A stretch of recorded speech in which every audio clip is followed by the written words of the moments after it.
Hi, everybody. Welcome to today's Pedestrian and Bicycle Information Center webinar. We're excited that you were able to join us today.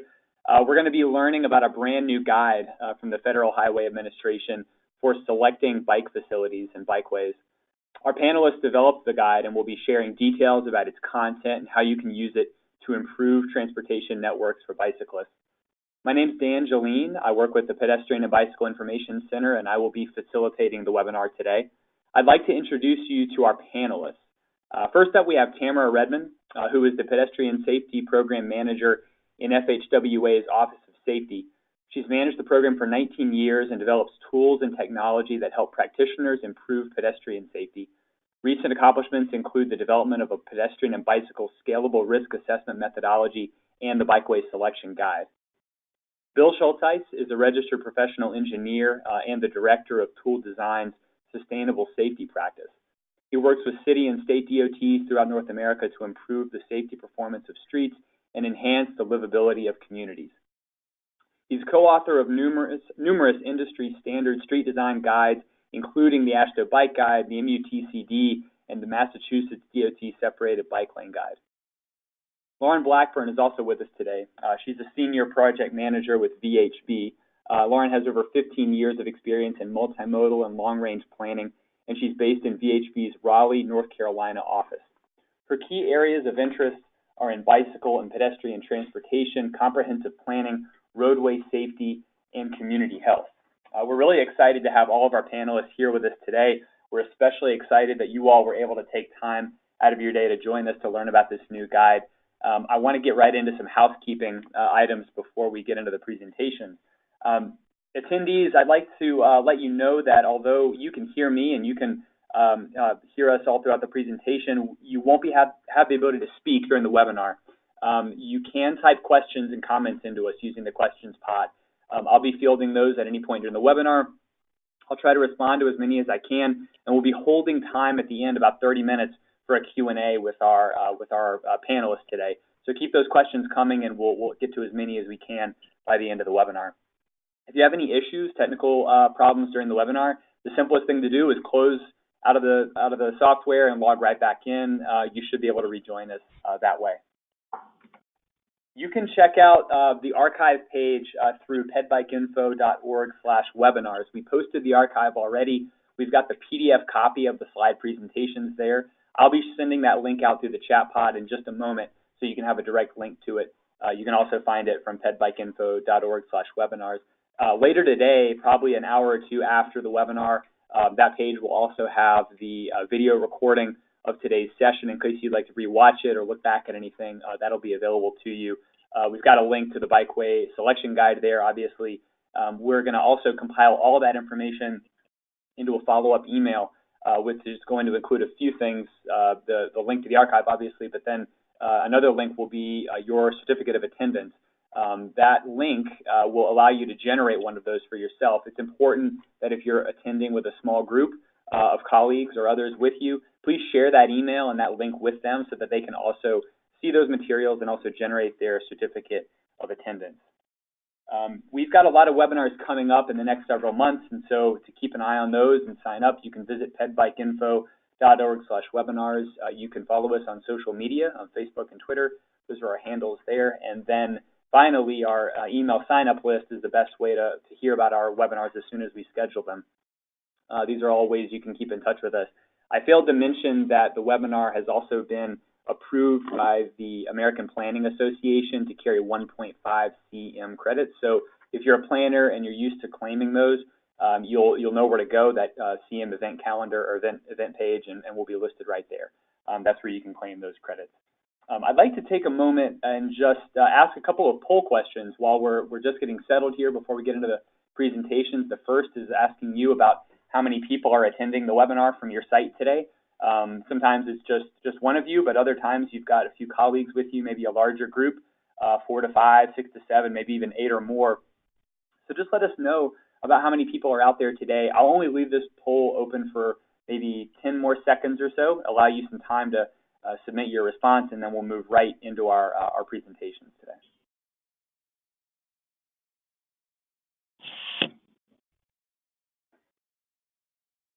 Great. few more seconds for votes, and then we'll move right along. Okay, I really appreciate it. Thanks, everybody. I'll close that now. I've got one more poll question. This one is just asking a little bit about you. You can tell us about your area of work. We would like you to pick one of these that best represents the type of work you do. I know we don't have every option under the sun here, so pick other and send a message to us if you fall into that category. But we've got engineering and design, planning, health, or advocacy as some of our options. And then other, obviously, let us know if you're in law enforcement or policymaking or one of these other categories. We'll be interested to find out about that. And when you're done voting and I close the poll, I'll share the results with you all so you can see, and that'll also help our panelists better understand, what backgrounds you have. Just a few more seconds for votes, and then I'll go ahead and show the results. All right, I think that's good for now. Hopefully you had a chance to vote. I'll close it, share the results. Half of you, 50%, are working in areas related to engineering and design.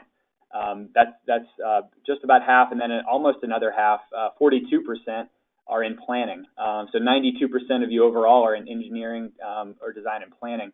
But that doesn't mean we don't have other people represented here. We've got a few of you representing health organizations, a good number of you representing advocacy groups, and then some of the other organizations we have. Let me see if I can take a look at these while I still have you before we move into the presentations. We've got environmental protection folks, people working in education, maybe at the university level and research, people program managing different funding sources and programs out there. So we've got a lot of different groups. I know we've got a lot of different perspectives on this issue, and I'm excited that we have our panelists here to shed some light on it from their perspectives. And so what I'll do now is close this down, and we will move into our first presentation. Tamara Redmond from the Federal Highway Administration will talk about the guide and its purpose. So Tamara, once you're in presentation mode, I think you'll be ready to go. All right, you're all set, Tamara.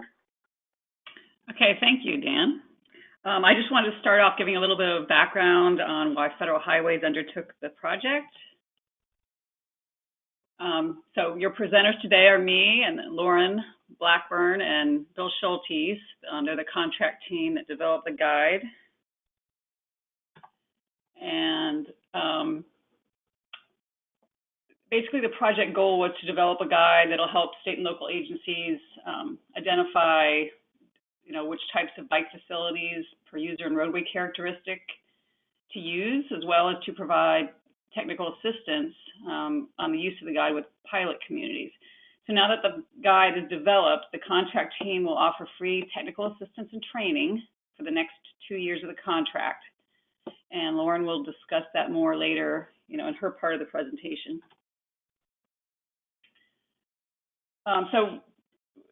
Why do we undertake the project? FHWA stakeholders continually request new resources from us to help them, implement safer bicycle facilities. And with the increase in separated bike lanes, we now have a variety of separated and non-separated options to choose from.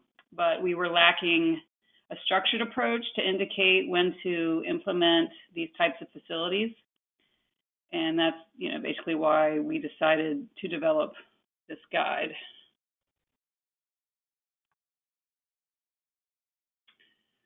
And just, so you know what's in the guide, it provides more detailed information about key steps in the process, which include establishing policies, planning for connected and safe bicycle networks, identifying projects and determining the purpose of those projects, identifying the desired bikeway type and assessing and refining that bikeway type, evaluating the feasibility of it, and establishing a parallel route if necessary. And the project deliverables, obviously the bikeway selection guide, but as part of that, there was also a literature review and synthesis that was completed prior to doing the bikeway selection guide, which is also available on Federal Highways website. I believe Dan's going to provide that information. We're also developing, marketing materials and instructional materials and training events that will be upcoming. and also the technical assistance, that I mentioned earlier. I guess now Bill Schultes is going to speak. Okay, great. Thanks for the introduction, Tamara. Bill, we have you ready to go. When you take over the screen, I'll let you know. All right, great. Bill, you're all set. Okay. Well, good afternoon, everybody. We are very excited to be here to present the content of the guide for the first time. So, as Tamara mentioned, the purpose of this was to create a bikeway selection guide, and we were guided in that effort through the work of a technical panel that consisted of federal transportation agency staff, as well as local people, with local being a mixture of state DOTs as well as local cities. We thought it'd be important to have a diverse perspective on how to approach selecting bikeways on different contexts from the different points of view of the different levels of the government that are involved in making this decision. These are the members of the team on both sides, and the technical panel members were extremely helpful in guiding us, helping us revise the guide and keep it focused to its intended purpose of guiding bikeway selection. So the purpose of the guide, Chapter 1 really gives you an overview of what the purpose of the guide is for. And it's, to be clear, it's a resource to help all of you as transportation practitioners make informed decisions of trade-offs that come with choosing a bikeway type. It's really intended to support engineering judgment, and it builds upon the flexibility that Federal Highway is promoting when you're evaluating types of facilities to provide, as well as the geometric design constraints you may be operating under, with the primary goal of supporting Federal Highway's goal of creating connected, safe, and comfortable bike networks that meet the needs of people of all ages and abilities. So this is really the foundation for the entire document. It's a really important policy statement for the purpose of the guide. And again, as I mentioned, it's to support Federal Highway's goals, which are to increase the number of short trips by walking and biking by 30% by 2025, and also from a safety standpoint to reduce ped and bike fatalities, first by 80% and then ultimately to get to zero, which is consistent with many state and local agencies who have similar goals. This is an important disclaimer.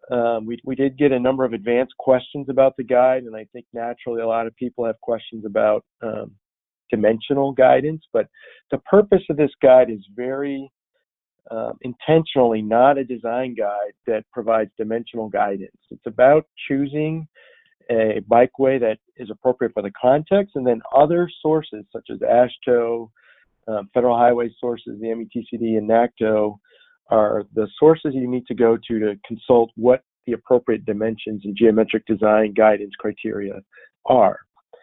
If you're looking for that, you will not find it in this design guide.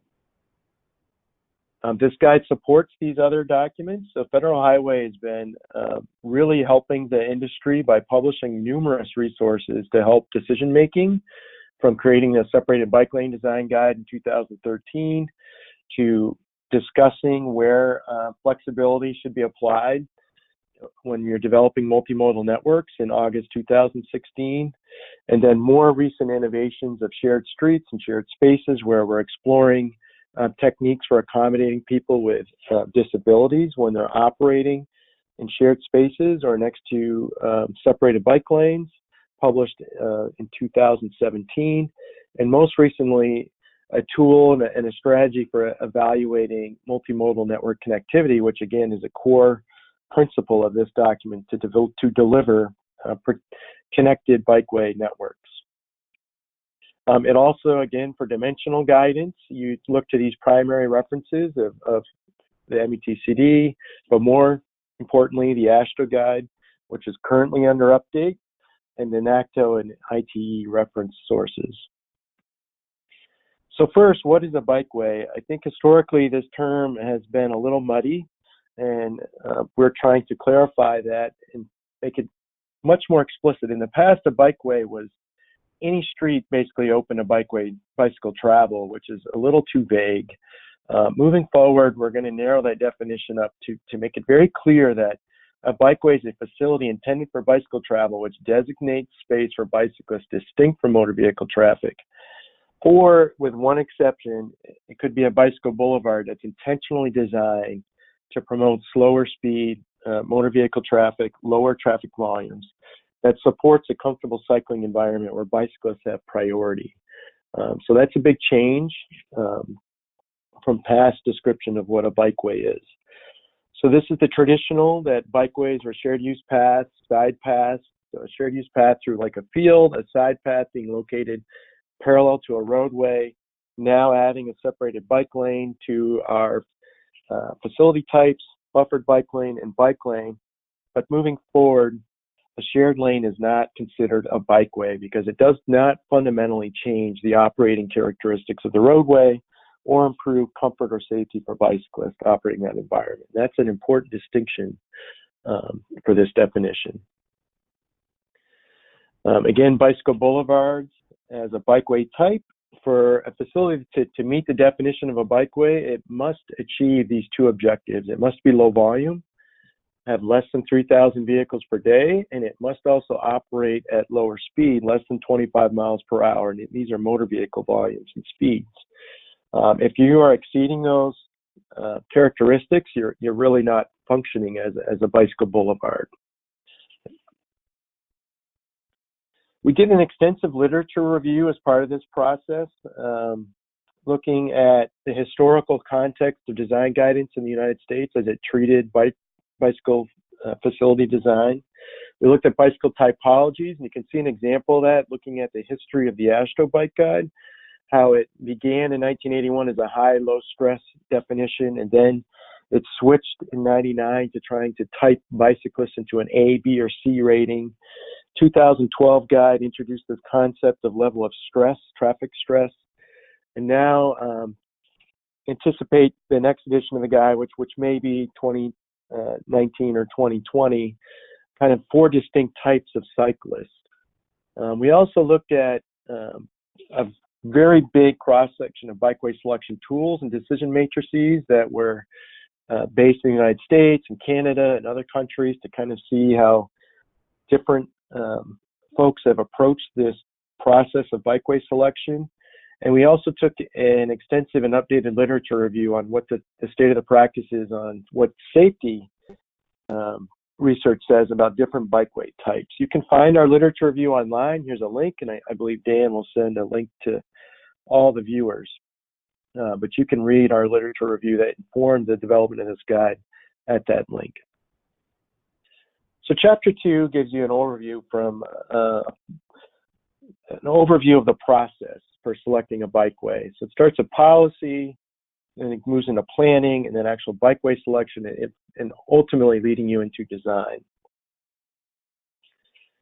It includes a process chart to help guide you through this process. So it goes from, again, bikeway selection policy is really section 2 of the guide. We talk about planning processes in section 3, and then we get into the nitty-gritty of bikeway selection in sections 4 and 5 of the guide. This is a visual way that allows you to navigate the bikeway guide. So starting with bikeway selection policy, you can see that in some cases, agencies may create policies that can create the type of guide that the type of bikeway that you're going to choose to meet certain goals. Key aspects of policies are setting, measures of success, specific goals that you may be working towards, such as increasing the use of bicycling for transportation or other purposes, safety goals. So a lot of agencies are creating very clear policies that then should influence and guide your decision-making process. We think it's really clear that a lot of these processes, as an example, make it it's important for agencies to set clear goals that are measurable. They help you in evaluating trade-off decisions, that they should be tied to multimodal network standards, which in turn can be tied to safety goals, whether it's Vision Zero, Complete Streets goals, or other types of goals. It's very important in creating decision-making process based on policy that it should be transparent in how decisions are made, how trade-offs are made, and then it ultimately leads you into a project-level feasibility assessment. So a lot of agencies have master plans, but ultimately you're working down to a corridor-specific decision-making process where you're at the design phase making final trade-off decisions. And then at the end, once you've built your facility, to also keep in mind the importance of having a proactive maintenance policy. Here's an example. We profiled in the guide the sustainable safety approach that the Dutch take in the Netherlands. And we give a little case study that shows the impact that their approach has had since its implementation, of having a very positive influence in reducing crashes and improving safety outcomes for all roadway users, and in particular bicyclists in the Netherlands.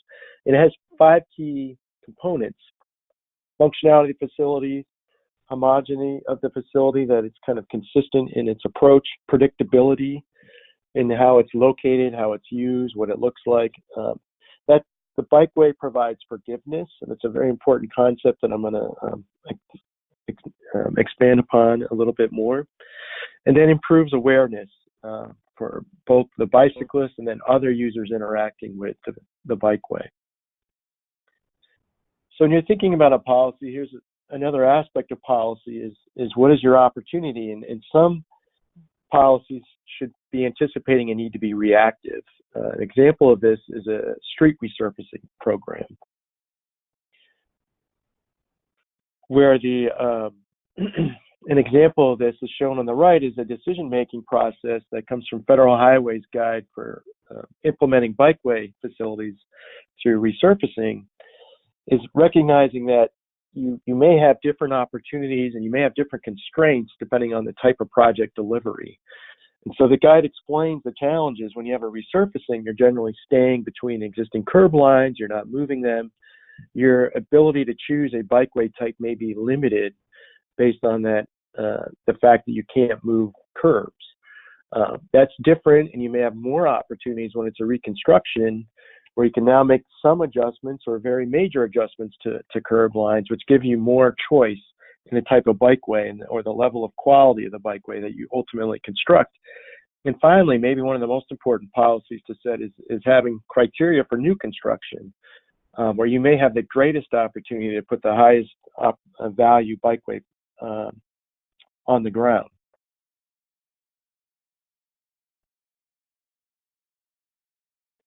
Another way of thinking about policy is through safety goals. So a lot of agencies are using Vision Zero plans to set policy that have very clear metrics of reducing traffic deaths over time, and they have a focus. Here's an example from the city of Denver, where one of their key strategies to improve bicycle safety was to improve the provision of bikeway networks, create a connected network, targeting the completion of a bikeway network that served all the neighborhoods throughout the city, and also recognize the fact that bicyclists were disproportionate users in being at risk of being in a traffic fatality compared to other users on their roadway network. So once you have your policies, the next step is kind of documenting through a plan, establishing a vision, creating a network. And so typical aspect of a bikeway selection process is through a master plan. Maybe it's mode specific for a bicycle network, or maybe it's part of a multi-mode for all modes, but thinking about which streets you'd like to prioritize as part of your bicycle network. So number one, it's starting with a vision. Here's an example vision at a statewide level that was authored by the Massachusetts Department of Transportation. The plans often create a subset of a network that becomes a priority for implementation. It specifies a design user. It creates a typology of bikeway types and fits them to the road context. And ultimately, at the end, when we're doing implementations, as I've discussed, you fit the bikeway type to the type of construction project you have, whether it's a reconstruction or a new construction, which can impact, again, like I said, the type of bikeway that's possible. There's 7 key principles that are part of bikeway network design. I'm going to focus on these first 3 to start: safety, comfort, connectivity. Those 3 really go together. You can see here that it has those three factors have a big impact on where people choose to ride and how much they choose to ride, and it directly ties to the level of traffic stress that is experienced.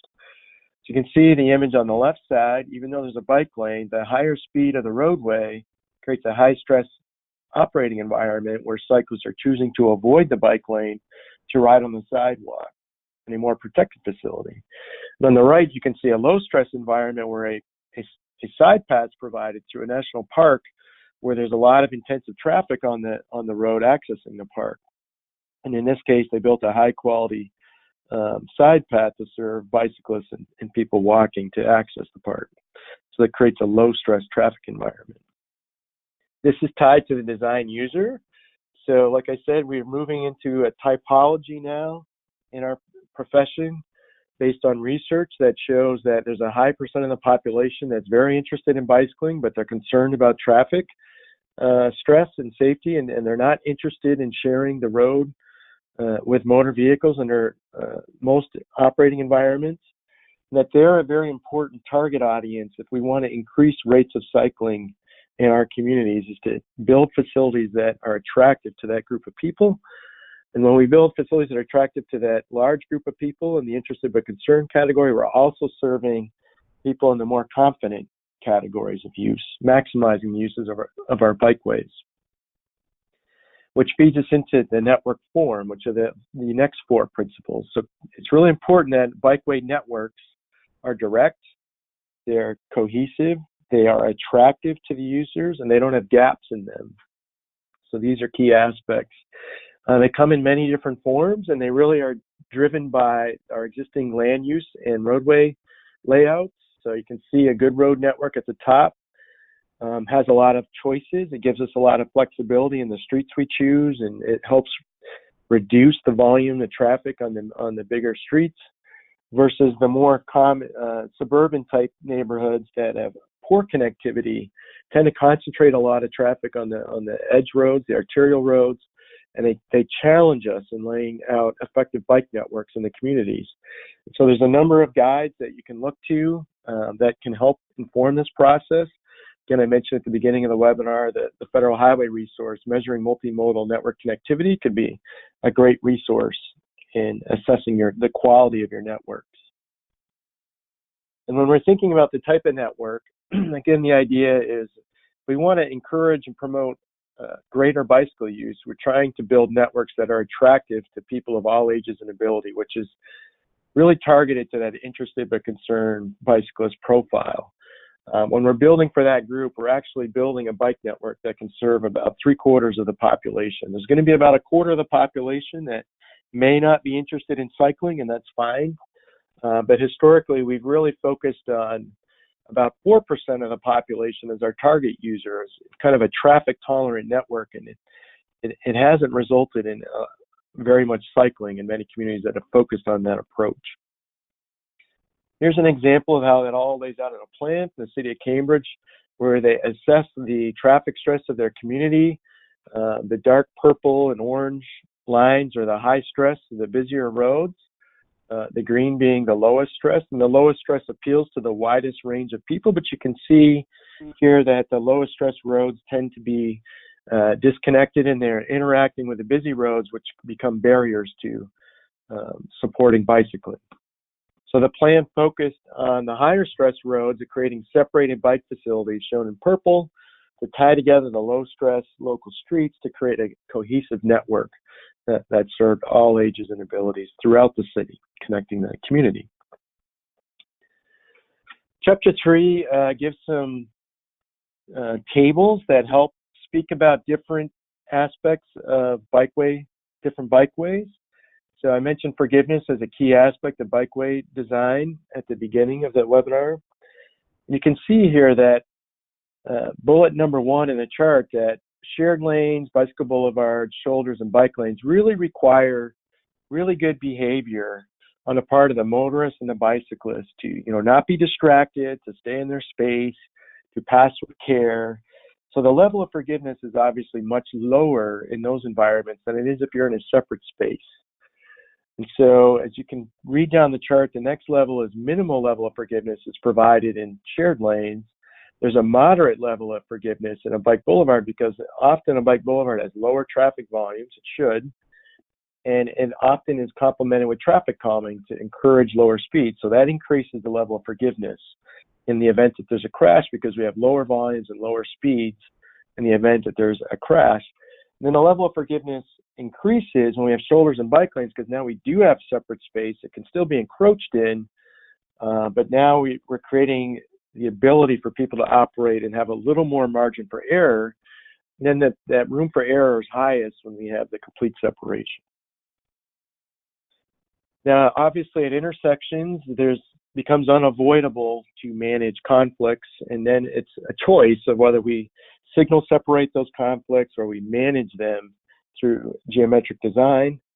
But in shared conventional bike lanes and shared lanes, that exposure within the intersection is shown in the image on the left. It's really you're open to potential conflict everywhere you are operating in that space, and it's not as predictable where that conflict may happen. Then, as you can see, as we move towards the right, we create a separated bike lane with a mixing zone. You can actually channelize where that conflict occurs and limit it, the opportunity for that conflict to a more narrow space. And then it gets further restricted as we move into more protected bike lanes or protected intersections where you can really limit the conflict between turning motorists and bicyclists to a defined and discrete point, which is easier to manage and is easier to anticipate where that will happen on the part of the bicyclist and the motorist, which can improve safety. Here's a chart that we've added that speaks about the different bikeway types. Again, it specifies what are the types of crashes that are associated with the different bikeway types. And as you can see, in a shared lane condition, you're exposed to all the crash types. And so shared lanes, like boulevards, shoulders, and bike lanes, you're subject to all these different crash types. But as you develop one-way and separated bike lanes, you've eliminated a large segment of the specific crash types. And then your mitigation should focus on the crash types that remain to make the bikeway as safe as possible. So this is all feeds into the concept of forgiveness as a core element of bikeway selection, which again is reflected in this idea of exposure. The next aspect of this is getting to the corridor level, where you're thinking about the project type and the type of user. So you've got your bike master plan now. It has a recommendation on a particular roadway, and now it's getting to be a decision time of what do we do on this particular project. And that's what the next section of the guide is really about, is sections 4 and 5 is how do you make that decision in the moment when you have a real project where you have the opportunity to choose a bikeway. So you'll start with that bikeway plan, which possibly has a recommendation. But if you don't, the next step is to look at the road conditions on the road you're on. The first thing you need to understand is where you are. So we're looking at the desired bikeway type, the preferred bikeway type. If our strategy is to design for all ages and abilities, then what we're looking at is what is the level of traffic stress that is out and existing on that road type. So if you're looking at the image on the far left, you see a table that has speed on the bottom and volume on the left. And it gives you speed and volume thresholds that are a recommendation for where the different bikeway types are, what the recommended bikeway types are for different traffic conditions. The next thing is to think about what the context you're in. This chart's applicable to rural towns, which is shown in that orange road in the red circle, the upper image. And then it's in suburban, urban, and very dense urban core context. This is the direction that the AASHTO Green Book has moved into. You can learn more about how we're tying roadway context to decision making through NCHRP 855. But this chart is taking those very specific contexts and applying them to this decision making process. When you're in the approaches to a rural town, and sometimes these can be quite long distances between a suburban area and the rural town or between rural towns, it's assumed that for purposes of bikeway selection that the interested but concerned user may not be the default as you're getting outside of more densely populated communities. that it may be more recreational, more confident cyclists. So the assumption here is that shoulders are probably sufficient to serve cyclists connecting between these different areas. And so we have very specific shoulder recommendations for the width of the shoulders under different speed and volume thresholds. Again, now this is not a mandate. You can make exceptions, and you can escalate and say that it's a relatively short distance, or this is an important route between rural towns. And our guide speaks to when you have that condition where you want to provide for in all ages and abilities bikeway on a rural context, that you use this chart. That's actually from the other perspective, because the chart is really about the experience of the bicyclist in the traffic context, and it's not as tied to the land use context directly. Other aspects that the guide discussed, because these will be other factors, you're just looking at the traffic vehicle speeds and volumes is an important aspect of that decision-making process, but you may want to assess and refine that preliminary recommendation that you get from that based on these very specific aspects of activity that you would have. So for example, you may have a low ADT road that goes by a school, for example, that in reality, it's a low ADT, may only have 2,000 or 3,000 cars a day, but 90% of that traffic may come during school pickup and drop-off. So for purposes of that peak period, when you actually want to promote bicycling during school pickup and drop-off, it may function more like a high-volume arterial and be a very high-stress environment. So that may lead you to override the preliminary recommendation based on ADT and say, actually, even though a shared lane was seen as appropriate in this context, we should actually provide a bike lane or separated bike lane. Traffic vehicle mix is another important aspect of this. It could be a truck route with a high percentage of heavy vehicles. You could be going through a commercial area where there's a lot of parking turnover or loading that causes some stress, or you just may have important network connectivity considerations or vulnerable populations or equity considerations that will lead you to make a different decision. So the guide speaks about how to consider these different aspects in that decision-making process. Another key, as we've mentioned a couple times, is what is the type of construction? How much flexibility do you have in choosing geometric design options? If you're going to retrofit space that exists, well, where do you get the space to provide a bikeway? Typically, that comes from narrowing travel lanes, removing travel lanes, changing street parking, maybe converting one-way streets. How to make decisions in reallocating roadway space. A great resource for that is to read the road guide informational guide that Federal Highway has published. You're going to need to have some decisions at the local level of what your desirable or preferred bikeway dimensions are.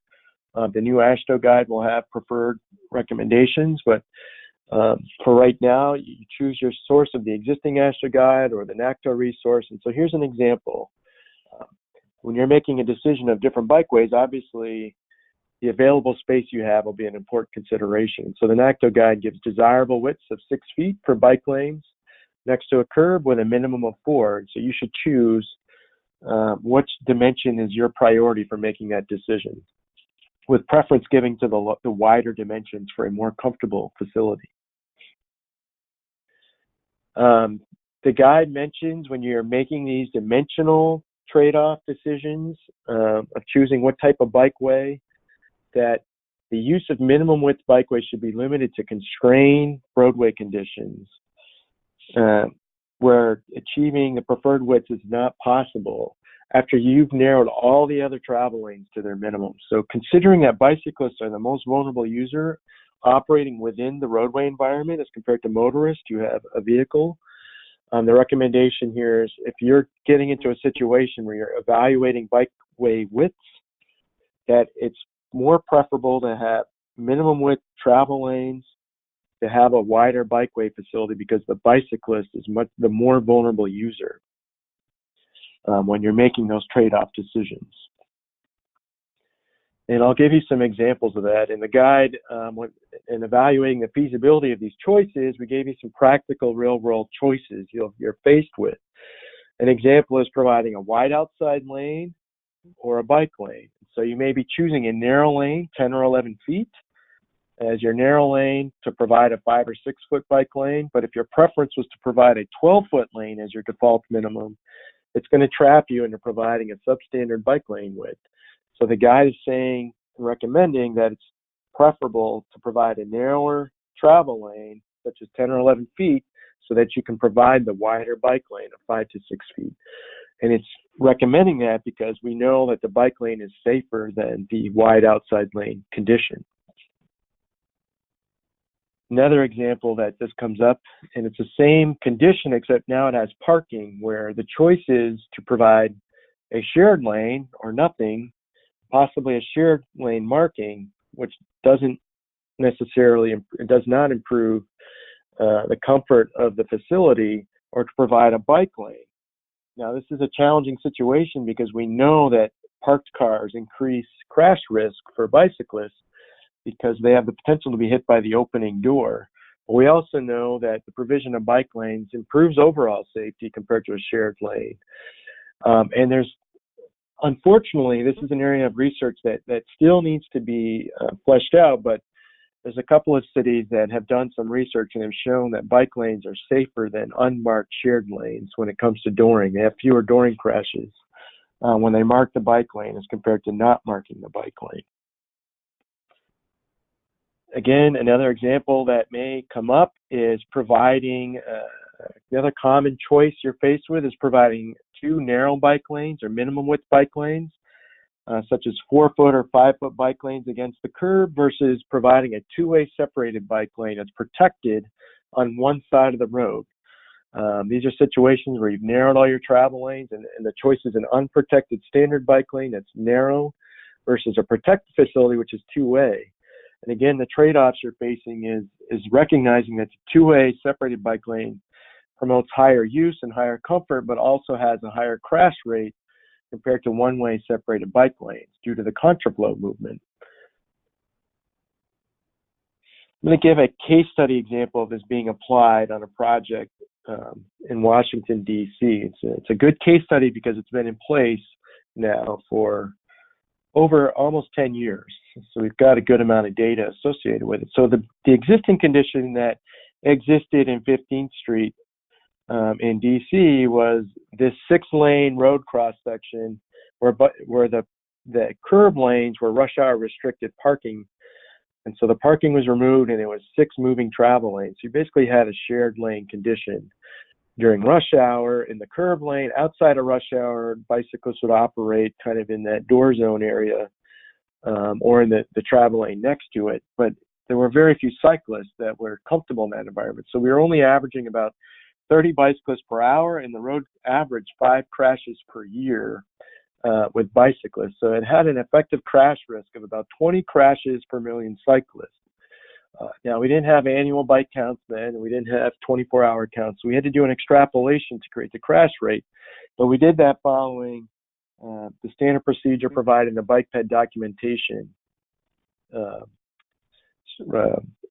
which has been in existence now for quite a few years. So if people have not heard of that, I encourage you to check out that website as a great tool to project annual volumes of bicyclists. So this is our existing condition, and we thought about different options. Well, one obviously was to remove parking, maintain 6 travel lanes, have narrow bike lanes on the edge of the facility, and it would still be pretty intense environment. And outside of rush hour, it would be very high speed traffic environment. So this option was not chosen. Again, you can see we're at all minimum lane widths for the vehicle lanes and the bike lanes to fit the space. What was chosen was to create a 1-way bike lane that was in a southbound direction, physically separated from the travel lane.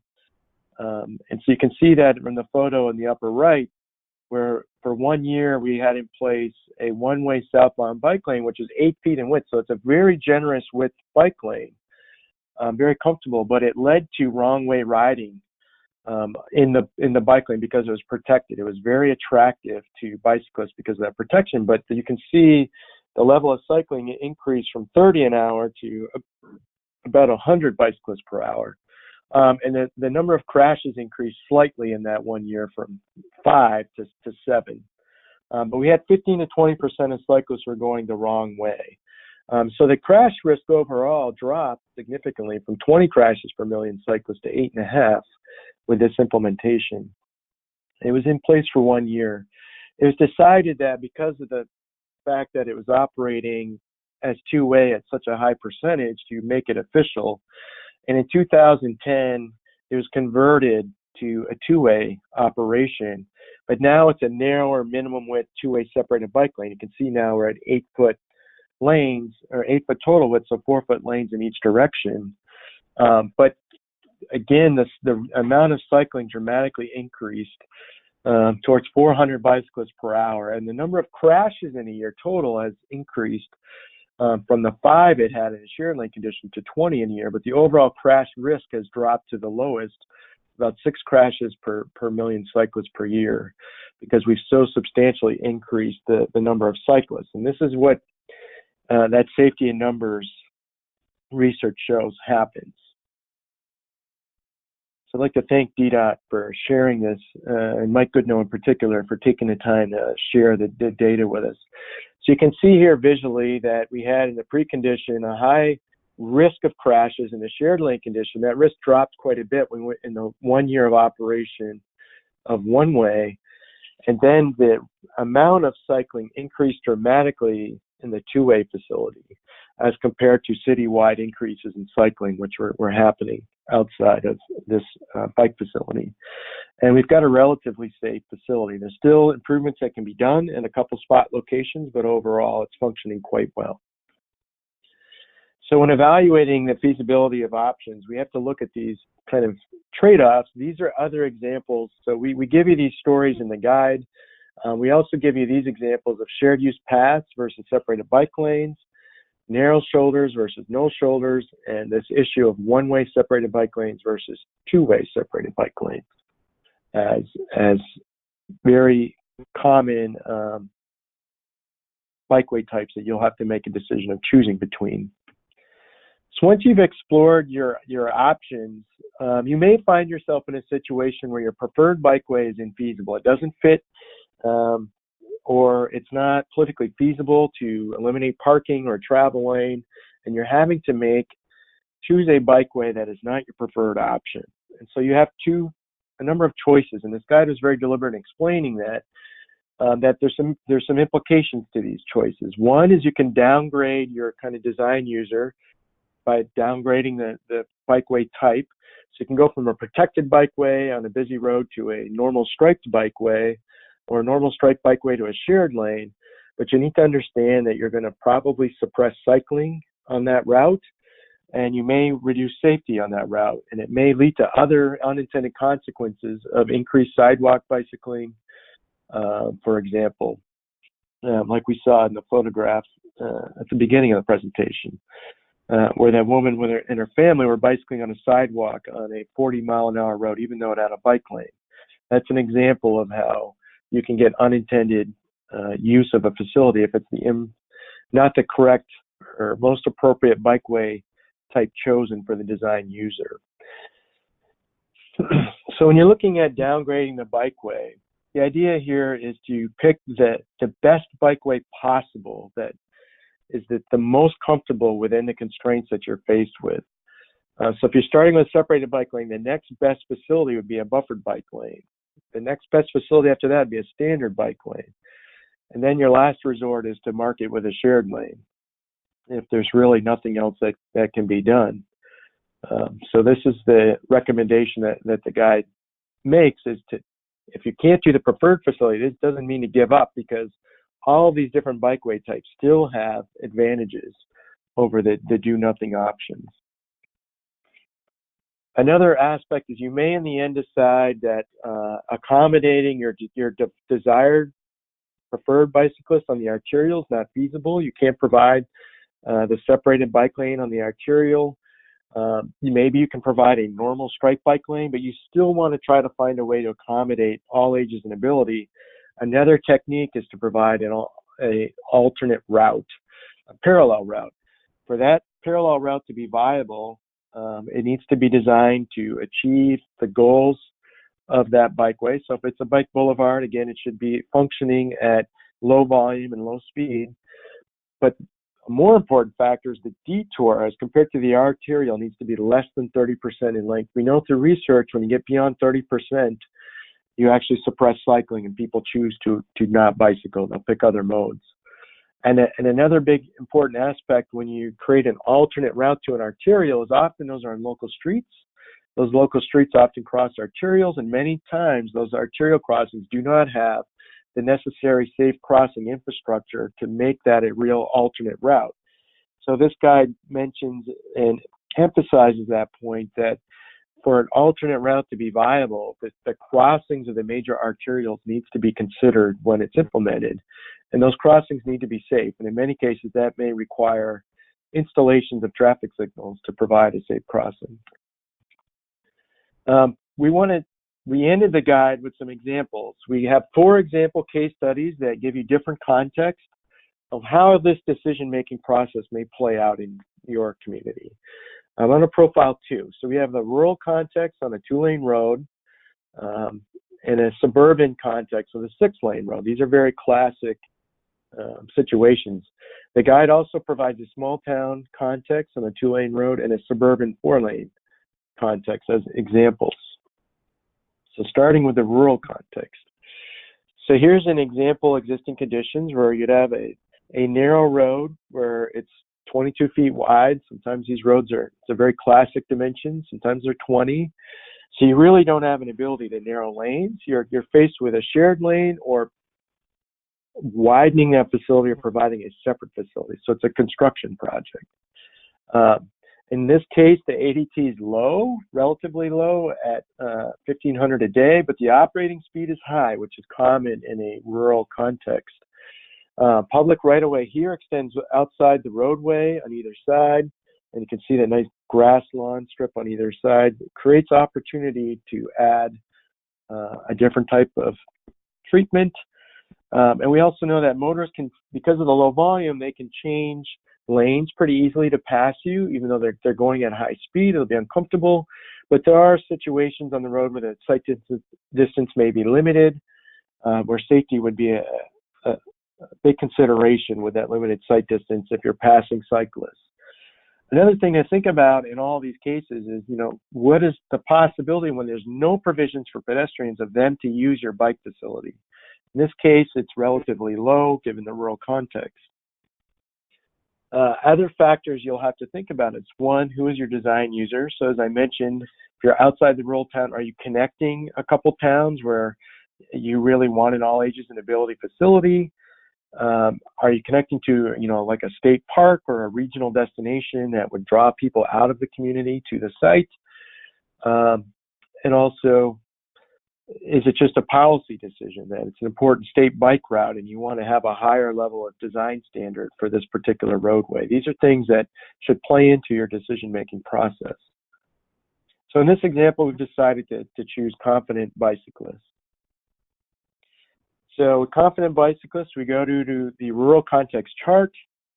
We look at the speed limit at 45 miles an hour, and we look at the bottom, our speed on the left at 1,500 ADT. The recommendation is a 5-foot shoulder.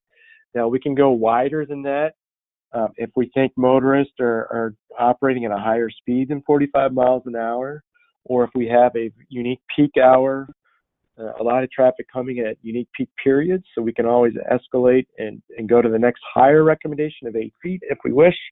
But as a minimum starting point, we recommend 5 feet given these conditions. This would result in a pretty comfortable facility for confident cyclists. There's you can use the highway capacity manual, bicycle level of service tool to measure this. It's been in that manual now for over a decade as a great tool to measure the comfort level of a bicycle facility for confident cyclists. In this case, you would end up with a bicycle level of service score of a B by providing a 5-foot bike lane. It's relatively inexpensive in this example to widen the road 5 feet, but a challenge in a rural area is you have a hard time locating the rumble strips. given the narrow width of the facility. By adding rumble strips, you'll effectively narrow that 5-foot bike lane, which should be thought about when you're making those decisions. You should also anticipate that even though pedestrians' volume will be low, you should expect that the ones that do come out there may walk in this shoulder area. You can escalate, as I mentioned. You can have good reasons for doing this to connect destinations, or it's a policy decision. In this case, you can build that 8-foot bike lane. It's obviously a much wider, a little more expensive than the 5-foot bike lane, but it's much more comfortable. Now, for the confident cyclist, now it's an A, but now you have room for the rumble strips, which can be located between the bike lane and the travel lane, which can also add a sense of safety to cyclists operating the lane, and also improve safety for motorists from running off the road. It's a wider shoulder, so now those pedestrians who may be out there would feel much more comfortable. And a last option would be to just build a side path where you're actually highest level of comfort for everybody. It's the most expensive option possibly, but you can design a very nice buffer that really adds a level of comfort and value to the facility, keeps it separate, and really it is most attractive to a wider range of users. And this would make a lot of sense, again, like I said, if you're on the edge of a rural town or a suburban area and you're connecting to a regional park facility or a school or something that is a destination for potentially a lot of bicyclists or people walking in your community.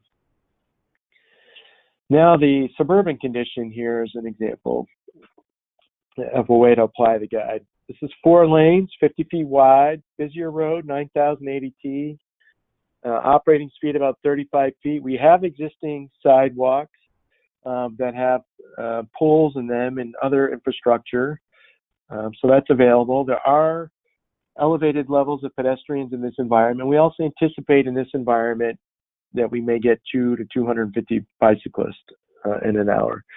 The built environment is a challenge, however. It will be expensive to retrofit this. So we can start with, again, what's the project purpose? Who's our design user? So we have to make a decision of what type of bicyclists we want to accommodate. What's the importance of this roadway segment in our plan, and while we're thinking about pedestrian volumes. In this example, we're going to choose an interested but concerned bicyclist to recommend in all ages and abilities bicycle facility. So again, within the suburban context, given that 9,080 T, the 35-mile-an-hour speed limit, the recommendation now is going to be a separated bike lane or a shared use path. The next decision in recommending that is you need to choose between a separated bike lane and a shared use path. Important aspect of that is that pedestrian and bike volume. So we can start with a bike lane option and do a road diet and work within the curbs. We can say, well, we're kind of constrained and we don't really want to build a separated facility here. We want to keep the cost down. Well, we can do a striped bike lane. Again, it serves confident cyclists. It'll be a comfortable facility for them at a 6-foot bike lane. But you're really going to discourage less confident cyclists from being out there. They may continue to operate on the sidewalk or avoid the facility altogether.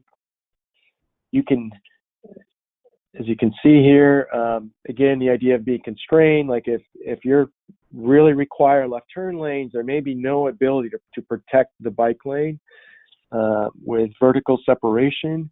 But if you're willing to make the next step and say at a 9,080 T, we'll remove the left turn lanes, well, now you have more space. Now it's actually viable to provide that separated bike lane, wider buffer. Now we're serving all users. We're keeping bicyclists off the sidewalk, creating a more comfortable environment for pedestrians. We're actually also creating a more comfortable environment for pedestrians with the added separation to the vehicle lanes. But again, it comes down to your ability to change that space from turn lanes to no turn lanes. In many cases, in these retrofit situations, that's what's driving the decision as much as choosing a preferred bikeway type. Last, maybe you have a lot of money, you decide to reconstruct it, and you think given the lower use of pedestrians out here, you want to narrow the road in this case, create a higher quality shared use path option, a side path along the road, really dramatically change that separation, plant it with trees, make it part of a streetscape. And the key thing here is recognizing that you can take advantage of that existing sidewalk to combine that with the space you move from the road, but it's more expensive, and you really got to think about the long term here because you've committed to this shared use experience. What is the long-term reality of the pedestrian volume on this facility? Because we know as pedestrian volumes exceed 30% of the path volume, and where bicycle volumes exceed 200 users an hour, we can create conflicts between people on the path walking and people bicycling, which can lead to crashes between those users and degrade the overall experience of the facility for both users. And that's why many side paths like this, where they have higher volumes of pedestrians and bicyclists, there's still a strong desire for more confident cyclists to operate in the roadway to avoid having to mix with the lower speed pedestrians who are typically going to be walking side by side. So this Bikeway selection guide really emphasizes the use of the Federal Highway shared use path level of service tool. It's been in existence now for over a decade. It's not widely used, but we're recommending that tool be used to help facilitate the decision-making process of providing separated bike lanes versus shared use paths. So it forces you to really think about that experience and the anticipated future volumes of pedestrians and bicyclists on these facilities. With that, I think we've reached the end of my portion of the presentation. Great, thanks so much, Bill. That was great. We're going to talk with Lauren now about some follow-up training and technical assistance opportunities, and then we'll get into the Q&A. So Lauren, you should have the screen.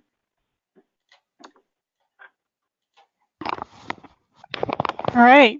Well, thank you very much, Bill, for that information. That was a lot of information to squeeze into a webinar. And so we expect that many of you want to dig deeper or maybe bring together other colleagues to learn more about the guide.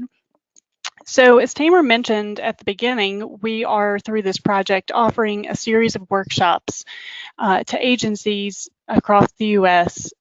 These workshops can take a lot of different forms, but we anticipate that the workshop may need the better part of a full day to bring together colleagues, not only to learn more about the technical information in the guide, maybe to talk more about how to apply it to either a real life scenario or to some example scenarios that we could bring to the workshop.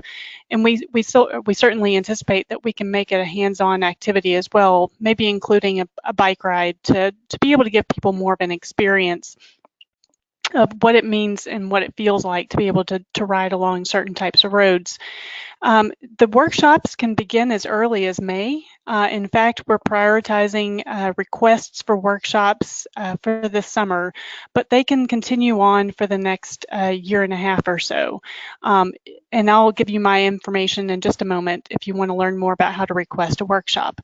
A couple things to consider as you're discussing whether you want to request a workshop. They are free to host a workshop. We are looking for agencies to work on most of the logistics in terms of inviting other participants. We anticipate that a group of, say, 20 or 30 would be a good number to be able to incorporate into this type of workshop. A couple things you should probably also think about and maybe even put into your request is what might be your primary goals and objectives for hosting the workshop. Is it to learn more about the content overall? Is it to provide instructional training to others within your organization? Or maybe you have a specific planning project or something like that that you want to discuss further. We would be looking for agencies to host the workshop physically in a meeting space, also providing other logistical support such as parking. Technical assistance is also available, and so this is maybe more so if you don't anticipate, or maybe in addition to a workshop, you have specific questions about the guide.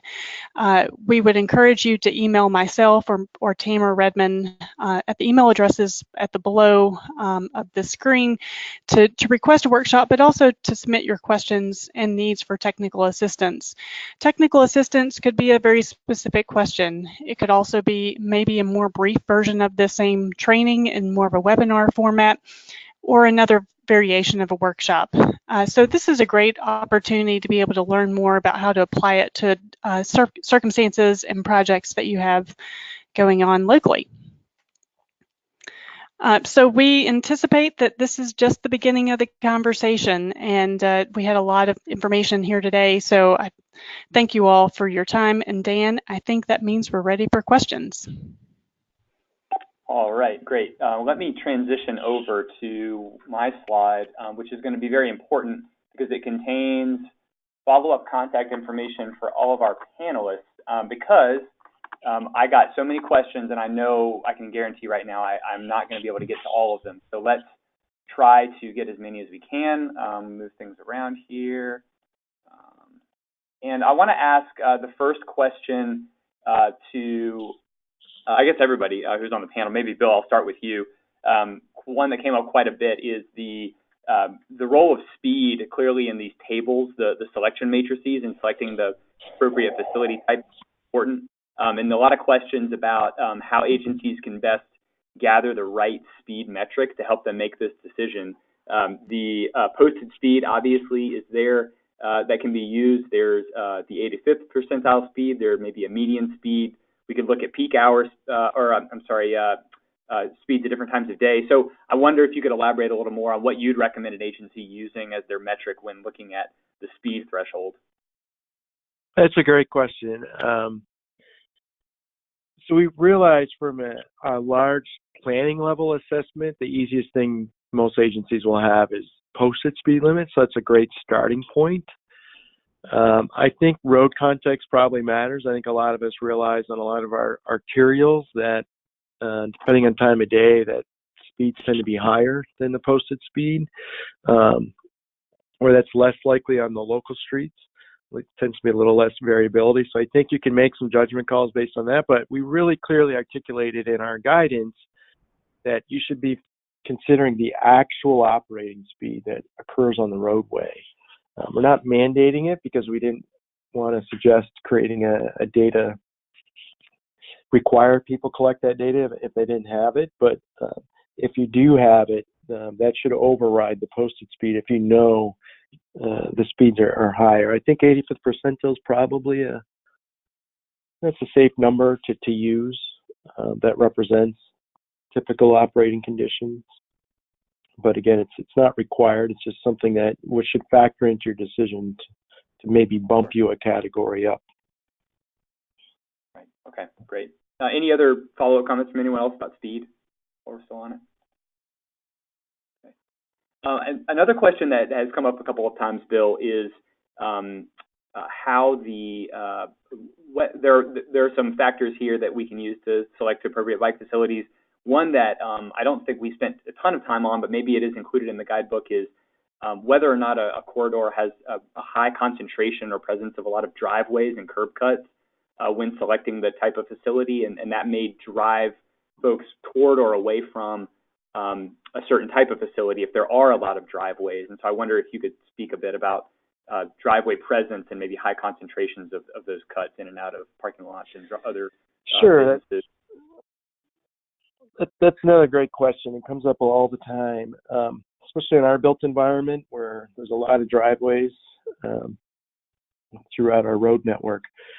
So I think the first and foremost thing to keep in mind is that bicyclists are exposed to the same crash types, more or less, same exposure, whether they're in the road, they're in a bike lane, a shoulder, or operating on a separated bike lane, regardless of how many driveways there are. They're going to be exposed to the same numbers of merging, turning conflicts. So the standpoint of safety, the more separated, the better, following our guidance on traffic volume and speed. Now, there's two caveats to that, and it comes with side paths and two-way separated bike lanes. So we do know that there's a higher crash risk of two-way facilities because of the contraflow movement, and it's prevalent with motorists exiting driveways or unsignalized intersections where they're turning right and they're looking left for oncoming traffic and not looking to the right. So we know that has an elevated crash risk.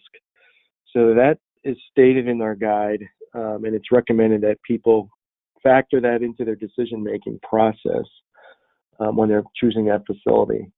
Now, that said, there's showing research that you can mitigate some of that elevated crash risk by elevating crossings, raising awareness of those crossings. But those are recommendations that you'll have to look to in other design guide resources such as AASHTO or NACTO.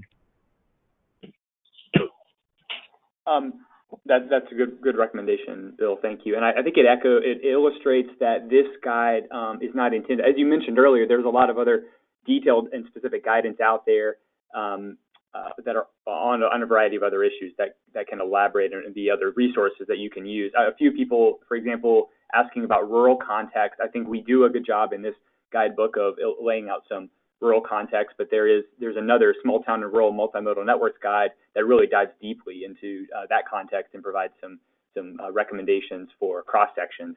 This might just get you started on picking those right facilities and thinking about context and those things. So I didn't encourage people to go look at those.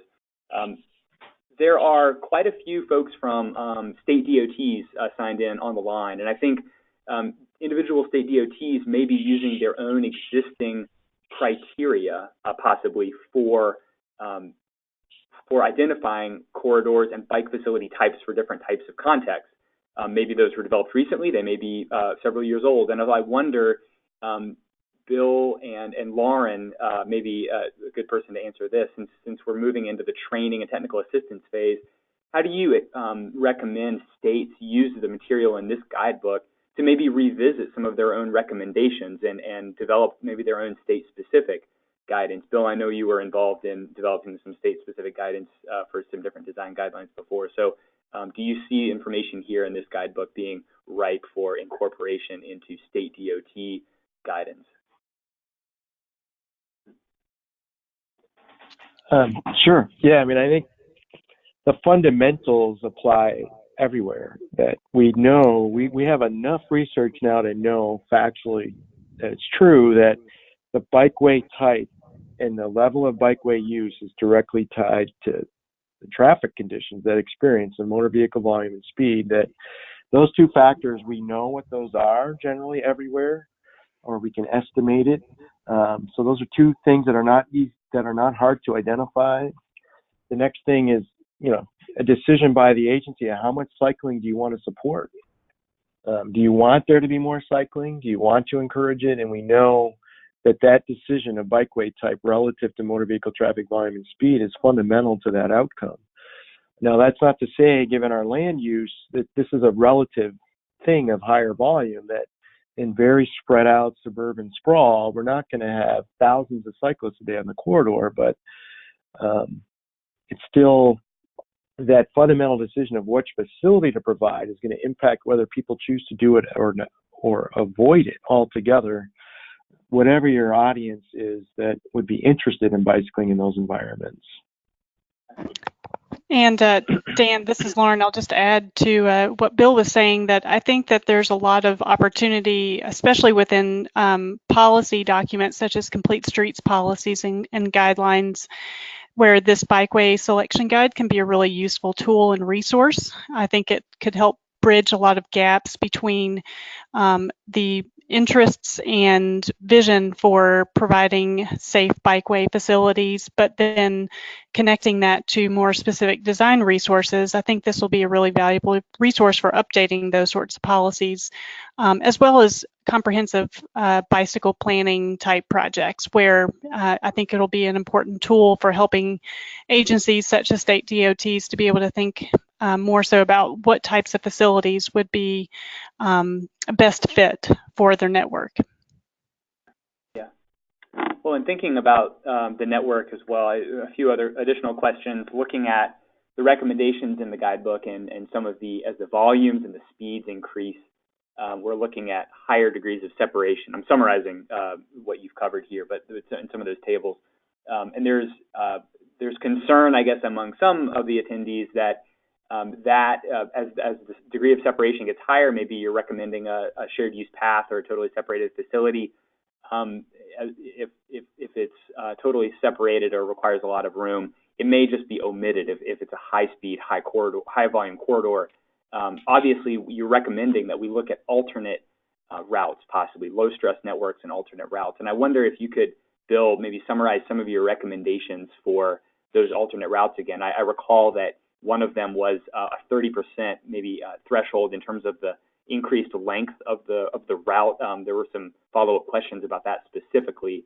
And then any other information or tips on maybe identifying proper locations for these alternate routes to make sure that if you're not including it on the major route, that you've got something there for bicyclists to use. Yeah, it's a good question to clarify. So the guide recommends that you should try to provide that best facility you can on your primary route, and it's going to be some values decisions that agencies and communities make of whether bicycling is a high enough value or important enough to that community to provide the preferred facility when you're making trade-off decisions with other modes, or how much money you want to spend, whatever the issue might be. And so we're agnostic on the values. Those are your decisions to make. But the guide is clear in saying that if you choose not to provide that higher quality facility, you're going to suppress bicycling. And it doesn't say not to do a lower quality facility. Like, it doesn't say if you can't do the preferred separated bike lane, for example, to not do anything else. It says, well, you should still consider a lower quality bikeway, which may be a shoulder or a bike lane, as a standard striped one, in lieu of the protected bike lane on that primary arterial. But if that's the decision you need to make for politics or financial constraints or whatever the issue is on the main corridor, if you still, as a goal of your community, want to serve all ages and abilities, you should then look to a parallel route. And for that parallel route to be viable, we know through research that you can't require a person to detour more than 30% more than what they would have if they had been on the primary route. And once you get beyond a 30% longer trip, you're going to lose ridership. It's just going to be too far, which I think makes intuitive sense. But we know that through a couple research studies. And then that parallel route, again, you'll follow the same process that I walked through today on deciding what type of bikeway belongs on that parallel route, because that parallel route is a collector street and has high volume. Well, it still may need a protected facility versus a local street, or it could be a shared facility. So you'd still go through that same process again. But I think that you got to keep in mind that the parallel route should be considered a default choice at the early stages of the planning process. Okay, great. Thanks, Bill. You've been alluding to kind of a lot of this does seem to come down to the agency's goals and what an agency is intending to do, or what an agency wants to see its bike network become. And I wonder if in all the different performance measures that an agency might be using to prioritize bicyclists, if you're seeing anyone look at the missed opportunities or the negative impacts of not providing these more comfortable facilities for bicyclists, and basically by saying we have this group of bicyclists that could ride, and what benefits are we missing out on by not providing those facilities, the trips not taken by bike and instead taken by car. Have you seen this quantified anywhere that you're aware of? I haven't seen it quantified, but I see it discussed a lot. I've seen it acknowledged with agency staff, some projects take so long, they can take a decade to go from planning to construction, that this kind of philosophy around bikeway design has changed in the last decade. And so I've seen projects being built now with standard bike lanes, shoulders that I think if they were in the planning phase, that they would have been changed to protected, separated facilities. But they're too far down the path in the process, and the agencies are building them, and they're recognizing their possibly missed opportunities. And then when they get built, in some cases I've seen advocates criticize the agencies for building these things, which, they're just not understanding the way project delivery happens, but they're seen as missed opportunities. And I think that's a challenge. So I think every agency's got to think about the projects they have in the pipeline, where they are, if this is the right use of the facility. And I think all they need to do is really look at their existing system, the stuff they've built, what gets used, what doesn't, where do you get the complaints? And it tracks exactly with the recommendations of our guide of what people want. Great.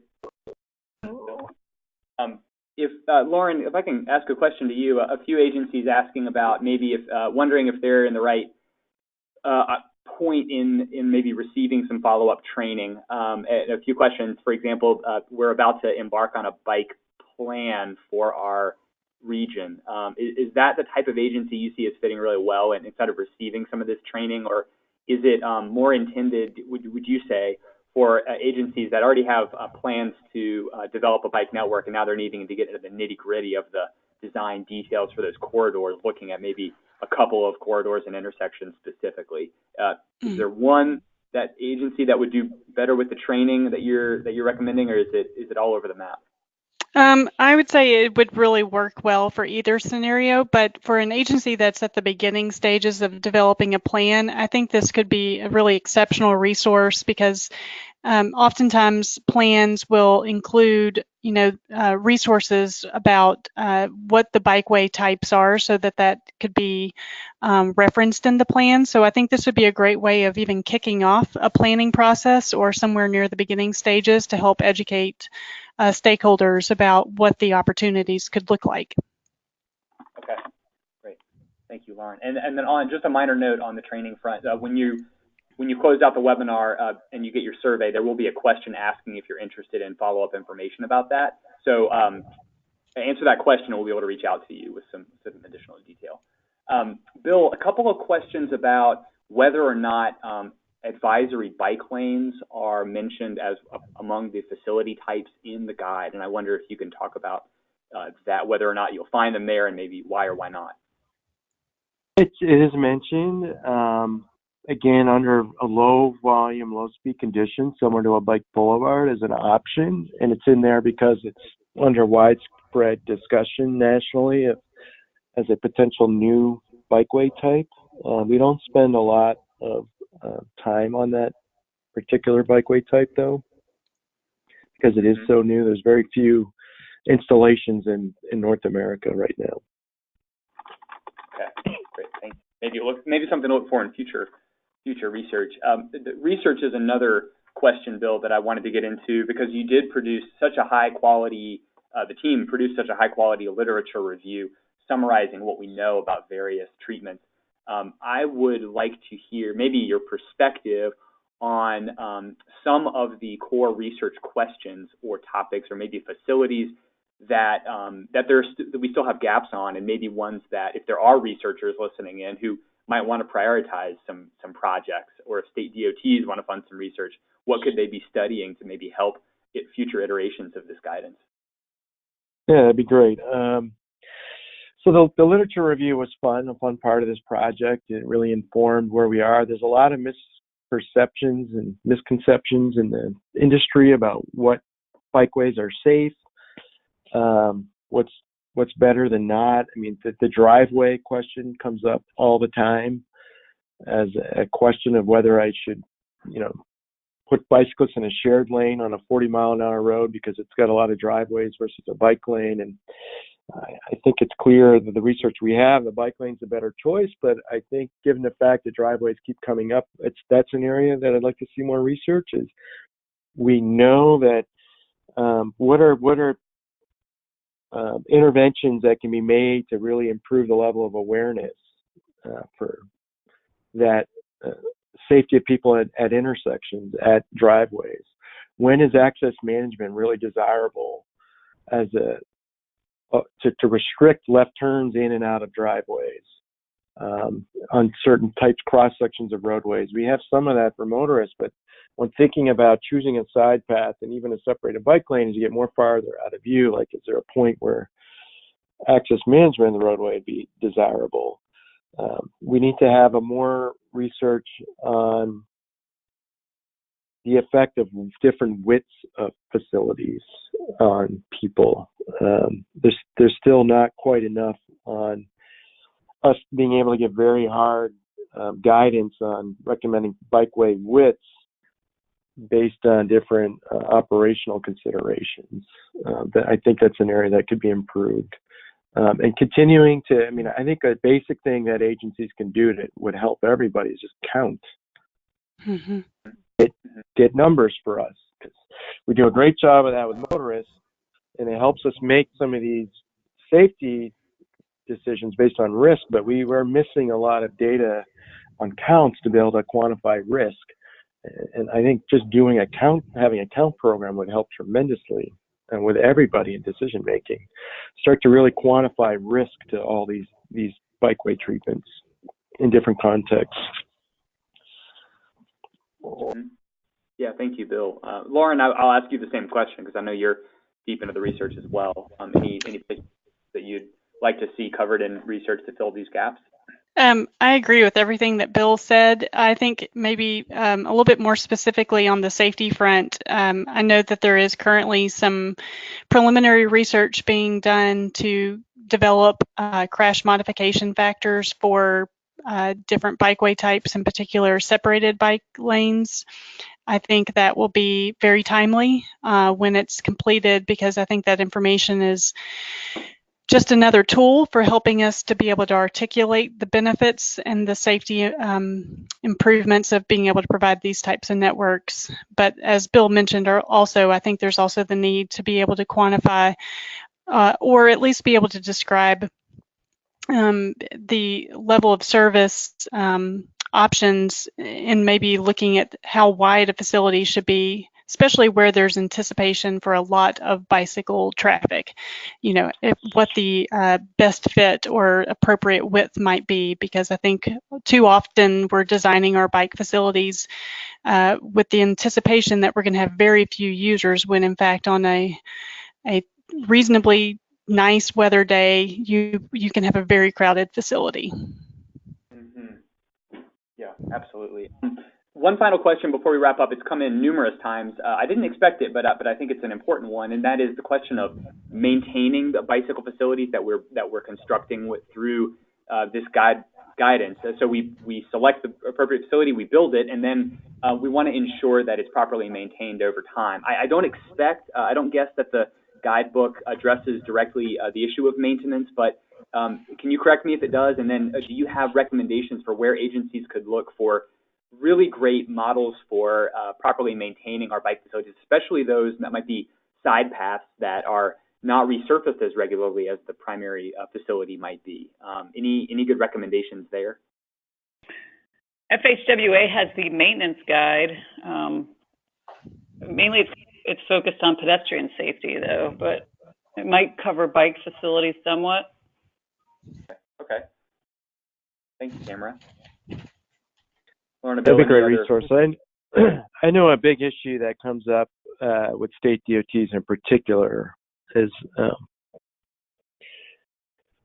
when we start talking about facilities that separate bikes from the roadways, there becomes a fundamental tension of who maintains it, because those agencies are predominantly tasked and budgeted to maintain the roadway, but they're not budgeted and they're not staffed to maintain things outside the roadway, like sidewalks, paths, and possibly in the future separated bike lanes. So I see this as kind of a fundamental industry issue that we're going to have a conversation about, is how that works out. And a lot of agencies are creating agreements with locals to help them out, but it's going to create, I think it'd be a shame if that kind of holds us up from building the bikeways we need to achieve the goals that we are setting for ourselves of increasing cycling use, improving safety.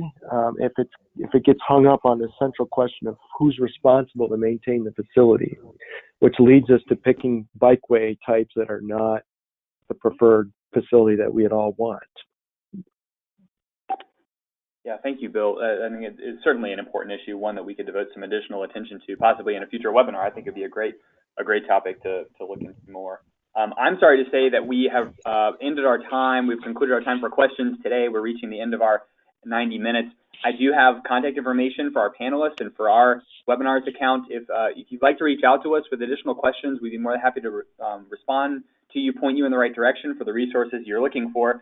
I just want to let everybody know before you leave that we'll be sending an email later today that has links to all the stuff we talked about today, the certificate of attendance you can generate, the archive for the webinar, the video recording, all that will be coming to you in about an hour. We also have a survey that will greet you as you exit the webinar today. That's going to be a really good opportunity for you to share your feedback with us and with our panelists today about the webinar, what you liked about it, maybe what we could focus on in future webinars. You'll be able to answer a question about whether you're interested in receiving some information about the follow-up technical assistance and training. So take a look at that. It'll happen right when we end the webinar today. I just want to say thanks to all of you for attending today's webinar. I thought it was an excellent session, and a big thank you to Tamara, Bill, and Lauren, and the whole team that worked on the guidebook for presenting the webinar material today. Thanks to you all. I hope you all have a great day, and we will see you next time. Thanks very much. Thank you.